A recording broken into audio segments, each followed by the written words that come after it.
This is your boy aka Kajungle, representing Kajungle to the flip to the world. Iwe Kajungle enda kuisa mvura yekugeza enda unogeza. Kana usina ugeza uraremba mangu enda ufuke magumbeze angu. Andidishe chine ini Mai mwana kugeza hadi chada ene konze kwa kuchondora ku ai ai ai. Dokeza mangwana kwa kupisa zubara enda ili ai ai ai. Mai mwana kugeza hadi chada ene konze kwa dogo ku ai ai ai. Dokeza mangwana kwa kupisa zubara enda ili ai ai ai. Mai mwana chekugeza nasikana nfanise chando chiri kuwaya waya panza pandifarise. Baby zima light huya ndikudzise ndozora ro one diki tamborinzo. Baby pamubeta nasikani hapararike machira nechila hani hasambo wachike. Mai mwana china zuvari mwapeze siku uwa chamanyu wari baby au mbodi omu. Mai mwana kugeza hadi chada ene kunze kwa kuchondora ku ai ai ai. Dokeza mangwana kwa kupisa zubara enda ili ai ai ai. Mai mwana kugeza hadi chada ene kunze kwa dogo ku ai ai ai.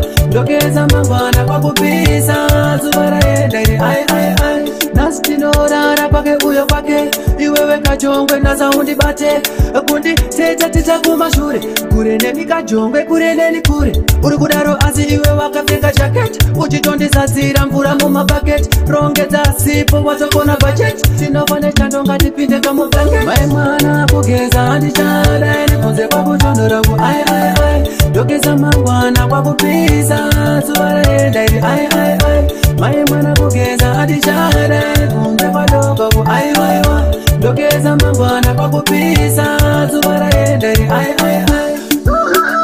Zanguda kusofta kubatwa nefulu baby ndozvanoda kuchipatara ndinonzikane nekorona juju jekisane baby kandinofa kokusade kundisofta enda unogeza kane iwe soda Ngwapera chisikana gona ukugeza uko.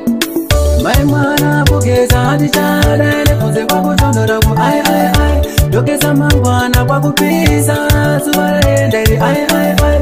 Mai mwana kugeza hadi chada ene kunze kwa dogo ku ai ai ai. Dokeza mangwana kwa kupisa zubara enda ili ai ai ai. Mai mwana chekugeza nasikana nfanise chando chiri kuwaya waya panza pandifarise. Baby zima light huya ndikudzise ndozora ro one diki tamborinzo.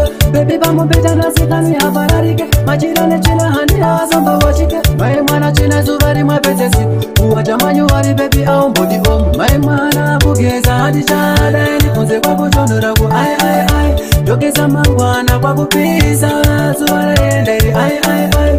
Mai mwana kugeza hadi chada ene kunze kwa dogo ku ai ai ai. Dokeza mangwana kwa kupisa zubara enda ili ai ai ai. Mai mwana kugeza hadi chada ene kunze kwa kuchondora ku ai